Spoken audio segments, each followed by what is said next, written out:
बताओ उन्होंने छठी मैया का अपमान किया है कि नहीं किया? इसलिए इसका भी हिसाब किताब चुनाव में करने का वक्त आ गया है। और प्रधानमंत्री भारत आकर के यहाँ बिहार में, हाँ प्रधानमंत्री कभी कभी भारत में भी रहते हैं। कब रहते हैं? जब चुनाव होता है। और जब चुनाव खत्म होता है तो 8,000 करोड़ के जहाज पर बैठकर विदेश में दौरा करने जाते हैं। और जब बाहर से हमला हुआ तो विदेश का कोई देश हमारे सामने खड़ा ही नहीं। मैं सवाल करना चाहता हूं देश के प्रधानमंत्री से। प्रधानमंत्री आकर के ये भाषा बोल रहे हैं कि आरजेडी ने कांग्रेस की कनपट्टी पर कट्टा लगा करके सीएम फेस घोषित कर दिया है। बताओ ये प्रधानमंत्री की भाषा होनी चाहिए क्या? एक प्रधानमंत्री को यह भाषा बोलनी चाहिए? आरजेडी ने कट्टा लगा करके कांग्रेस से सीएम फेस घोषित करवाया है। ये बार बार सपने में भी कट्टे की याद क्यों आती है? ये सवाल मैं देश के प्रधानमंत्री से पूछना चाहता हूं कि बिहार को आज भी आप कट्टे की नजर से देखते हैं? नहीं साहब, हम बिहार को उस नजर से देखते हैं जो इस बिहार ही नहीं पूरे देश को ज्ञान विज्ञान अनुसंधान की दिशा दिखाता है। लेकिन आपकी सरकारों ने बिहार को कंगाल और बीमार बनाया है, इसलिए आपको बिहार में आकर के वो कट्टा याद आता है। अब की बिहार का नौजवान प्रधानमंत्री के कट्टे वाली भाषा का जवाब अपने वोट से डालेगा। पलायन न रोकने वाली बीजेपी का बिहार से पलायन करेगा। इस बात का ऐलान बताओ अरवल में करना चाहिए कि नहीं करना चाहिए? ये भाजपाइयों का बिहार से पलायन होना चाहिए कि नहीं होना चाहिए? आप यहाँ पर आकर के कट्टा और इस सब की बात करते हो कि सीएम फेस घोषित कराया। अब एक सवाल मेरा है, पिछली बार 2015 में चुनाव लड़े, प्रधानमंत्री आके भाषण देते थे तो कहते थे चुनाव के बाद हमारे मुख्यमंत्री कौन बनेंगे? नीतीश कुमार। बोलते थे कि नहीं बोलते थे? 2015 के चुनाव में भाषण में बोले हैं कि नहीं बोले? और उसके बाद गृह मंत्री बोले हैं कि नहीं हमारे मुख्यमंत्री कौन होंगे? नीतीश कुमार। 2020 का गूगल करके निकालिएगा। अक्टूबर 2020 में जब अमित शाह एक टीवी चैनल पर बैठते हैं तो कहते हैं कि हमारे मुख्यमंत्री के चेहरा कौन है? नीतीश कुमार। पत्रकार पूछता है कि मान लीजिए बीजेपी की सीट ज्यादा आ गई तब कौन बनेगा? चुनाव के पहले ही अमित शाह बोलते हैं तब भी मुख्यमंत्री कौन बनेंगे? नीतीश कुमार। 2025 आ गया। 2025 में भाजपाइयों से पूछा गया, अमित शाह से उसी तरह पत्रकारों ने पूछा इस बार बिहार का एनडीए की तरफ से मुख्यमंत्री कौन बनेगा? अमित शाह ने कहा चेहरा तो नीतीश जी का है, लेकिन विधायक दल की बैठक में बैठकर फैसला लिया जाएगा कि बिहार का मुख्यमंत्री कौन बनेगा। बताओ भाजपाइयों ने नीतीश जी का बोरिया बिस्तर बांधने की तैयारी कर ली है कि नहीं कर ली है? जरा आप बताना। बताओ ये मुख्यमंत्री बनाएंगे? और तो छोड़िए, प्रधानमंत्री भी भाषण में एको बार नहीं बोल रहे हैं कि हमारे मुख्यमंत्री कौन होंगे। भाजपा वाले एक नहीं बोल रहे, जेडीयू वाले पहले बोलना शुरू किए थे कि हमारे मुख्यमंत्री कौन? नीतीश कुमार। और कल उनके एक नेता हैं ललन सिंह, और मैं वही बातें बोल रहा हूं जो चुनाव आचार संहिता में आता है। मैं यहाँ के प्रत्याशी और आयोजकों को ज्यादा परेशान क्यों करना, क्योंकि वैसे ही सरकार हमारे खिलाफ है, कॉमरेड ने अभी बताया।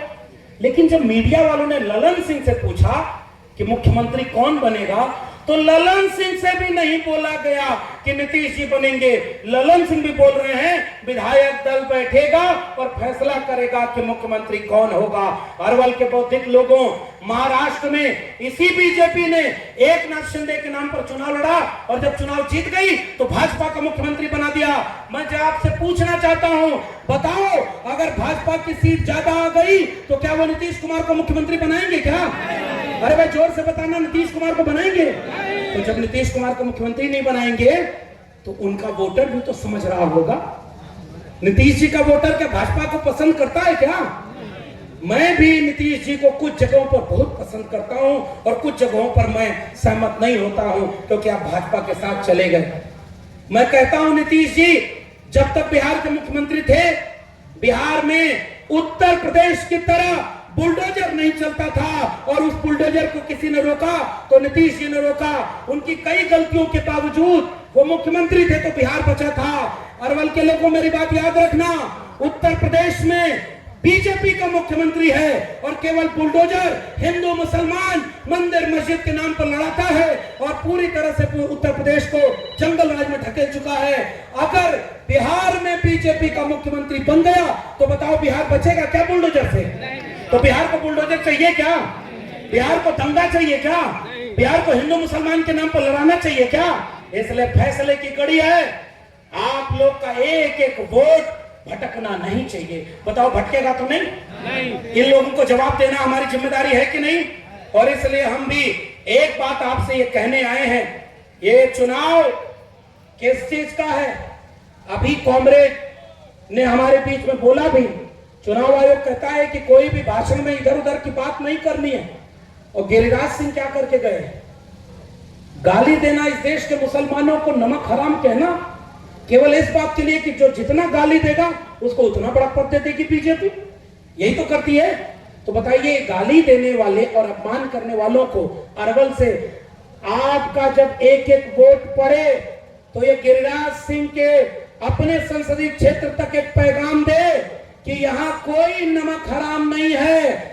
जिसने संविधान का फायदा उठाया है, संविधान को बदलने की बात करता है, उनको सजा देने के लिए इस बार के चुनाव में अरवल से बिहार की सबसे बड़ी जीत देने का काम महागठबंधन को अरवल की जनता करेगी। बताओ ये जिम्मेदारी हमारी है कि नहीं? इसलिए मैं आपसे ये निवेदन करने आया हूं। हमारे प्रिय कवि हैं उदय प्रताप सिंह जी, वो कहते हैं कि खामोश है जब तक कि रहा जाएगा हमसे, खामोश है जब तक भी रहा जाएगा हमसे, कातिल को मसीहा न कहा जाएगा हमसे, कातिल को मसीहा न कहा जाएगा।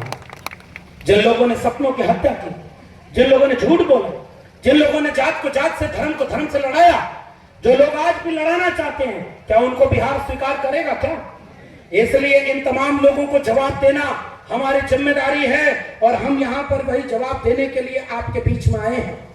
इसलिए जरा आखिरी में एक बात पूछना चाहते हैं अरवल के मेरे लोगों, यहां तो सर्व समाज के लोग बैठे होंगे ना, मैं तो उन तमाम लोगों से कहना चाहता हूं, इस बार का चुनाव विधायक बनाने से ज्यादा बड़ा मुख्यमंत्री बनाने का है।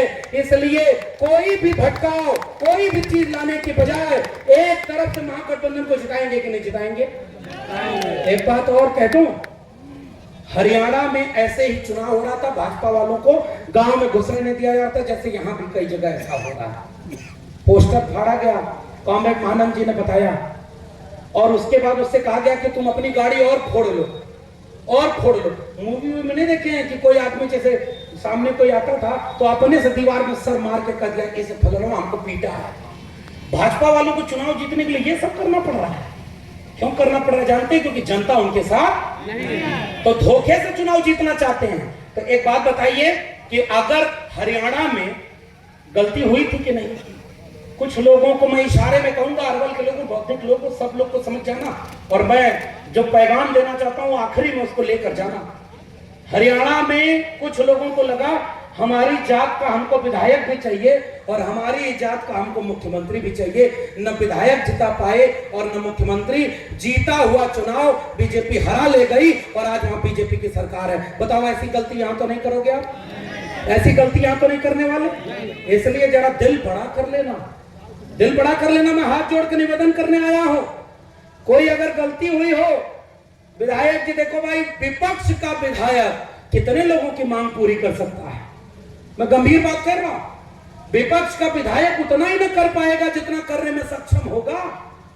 अब की अपने विधायक को दुगने वोट से जिताना और महागठबंधन का मुख्यमंत्री बनाना, जितना 5 साल में काम हुआ उतना अगर 5 महीने में काम न हो जाए तो फिर हम यहीं आएंगे, हमसे हिसाब किताब कर लेना। बताओ गलत तो नहीं कह रहा? अब तक तो आप विपक्ष का विधायक चुनते थे ना, आपने जिस विधायक को चुना वो सत्ता में तो बैठे नहीं, और जब सत्ता में बैठे तो भी उसमें काम करने का बहुत मौका मिला नहीं। तो बताओ मुख्यमंत्री बदलने का चुनाव है कि नहीं है?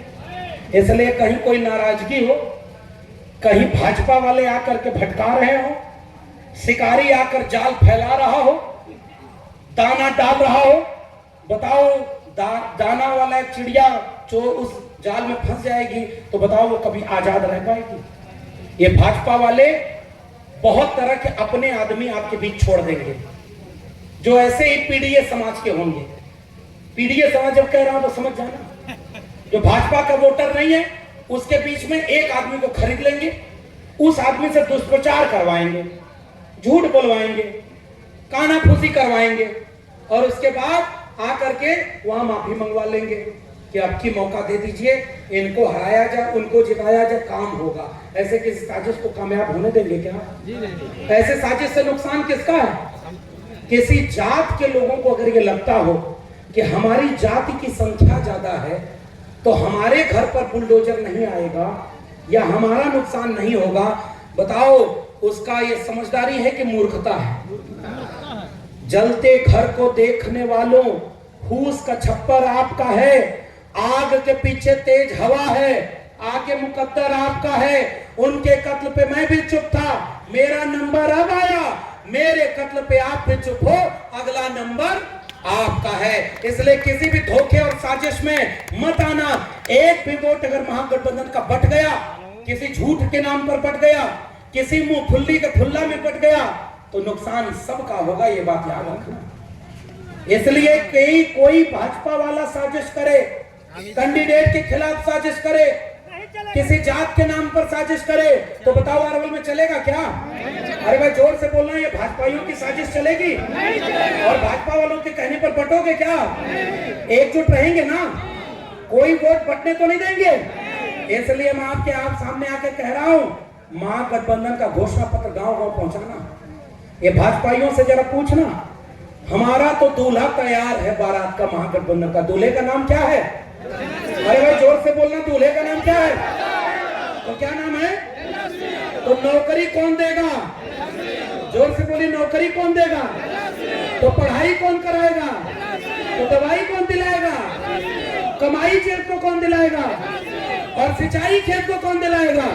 तो बिहार का मुख्यमंत्री किसे बनाना है? तेजस्वी यादव को देख करके वोट डालना है। 5 साल सरकार में रहेंगे, तब हर सबकी नाराजगी दूर हो जाएगी। ये मैं इशारे में कुछ बात कह के जा रहा हूं, और कह के जा रहा हूं। पहली बार एक मल्लाह के बेटे को, सहनी के, केवट, बिंद, मल्लाह, इन तमाम जातियों के नाम से जो लोग जानने जाते थे, जिनका सम्मान को देने वाला नहीं था, और एक राजमिस्त्री समाज के, तांती तत्वा पान समाज के इंजीनियर आईपी गुप्ता को जब गठबंधन में जोड़ा गया, तो बताओ एनडीए से ज्यादा मजबूत गठबंधन महागठबंधन बन गया कि नहीं बन गया? अरे भाई जरा हाथ उठा के बताना, मजबूत है? एनडीए से मजबूत है महागठबंधन की नहीं? जब हमारे डिप्टी सीएम की घोषणा हुई तो मल्लाह के बेटे को, मुकेश सहनी को पहली बार डिप्टी सीएम बनने का मौका मिल रहा है, तो बताओ उनको मौका दोगे कि नहीं दोगे आप? इसलिए 2 डिप्टी सीएम की कुर्सी अभी, अरे भाई जोर से बोलना, 2 डिप्टी सीएम की, तो दोनों पर इस समाज के, बिहार के उन लोगों को प्रतिनिधित्व मिलेगा जिससे हाशिए पर ढकेले गए लोग बराबरी से बिहार को चलाएंगे। तो बताओ बिहार को बाहरी चलाएगा या बिहारी? ये बिहार को गुजराती तो नहीं चलाएगा। बिहार को इस समय कौन चला रहा है? अरे भाई जोर से बोलना, नीतीश कुमार तो नहीं चला रहा। बिहार को कौन चला रहा? तो बिहार को आगे 5 साल कौन चलाएगा? बिहारी चलाएगा।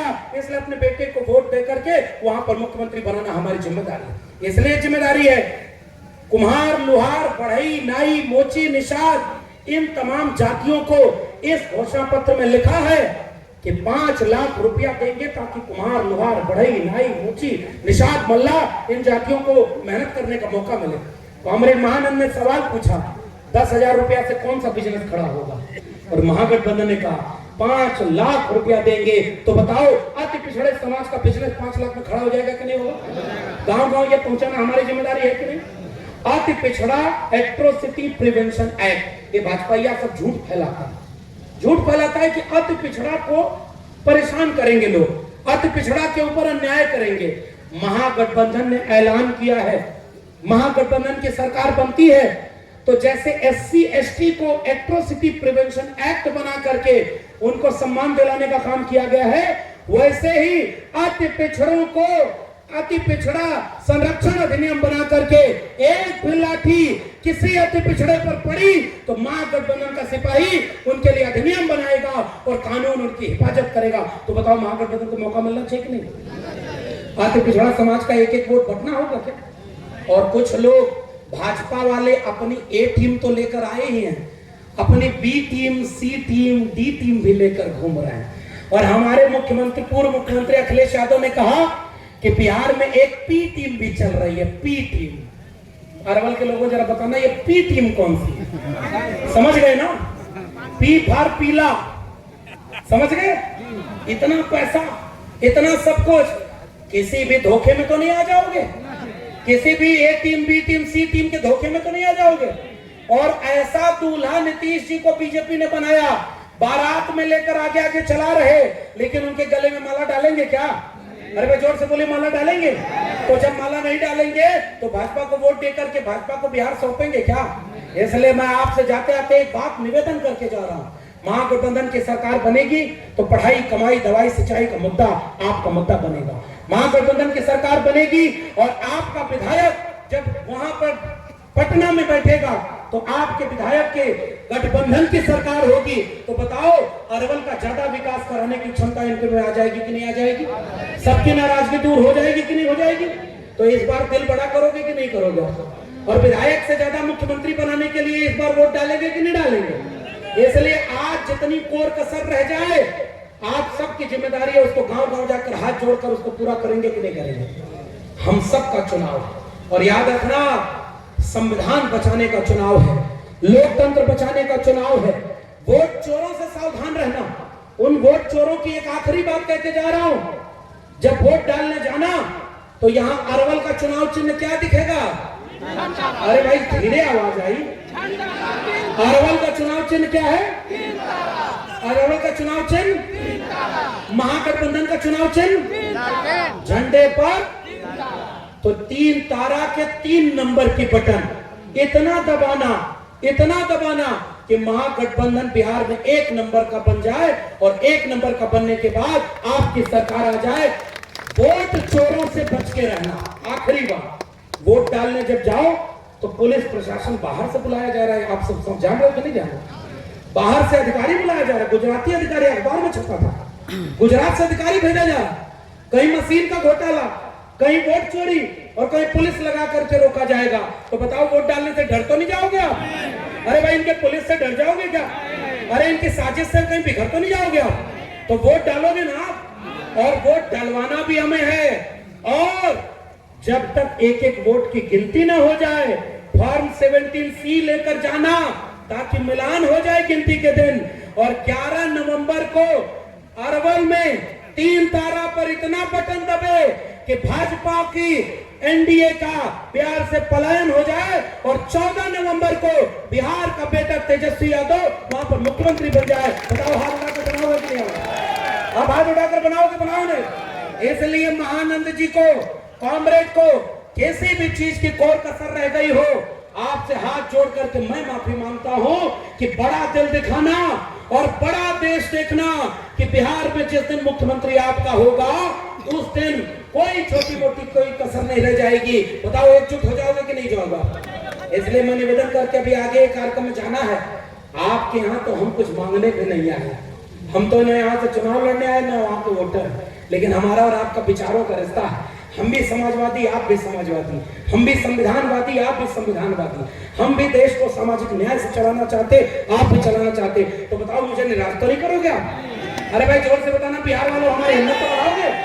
अरे उत्तर प्रदेश वालों को बिहार वाले हिम्मत तो बढ़ाएंगे ना? एक बार सरकार बनाओगे ना, तो नौकरी कौन देगा? अरे जोर से बोलो, नौकरी कौन देगा? 2500 रुपया हर महिला को कौन देगा? आप पिछड़ा को कौन बचाएगा? दलितों को न्याय दिलाना कौन कराएगा? महिलाओं को सम्मान कौन दिलाएगा? हर घर में बिजली पानी कौन सुनिश्चित करेगा? संविधान को कौन बचाएगा? अरे जोर से बताना, संविधान को कौन बचाएगा? इसलिए एक एक वोट किस वोट पर जाएगा? झंडे पर, झंडे पर। तो कोई कोर कसर तो नहीं रह जाएगी। चलो भाई, अब की आप जिता देना, फिर हम आएंगे और जीत का जश्न मनाएंगे जब बिहार में महागठबंधन की सरकार बन जाएगी। इसी बातों के साथ आप सबसे विदा लेंगे। बहुत बहुत धन्यवाद।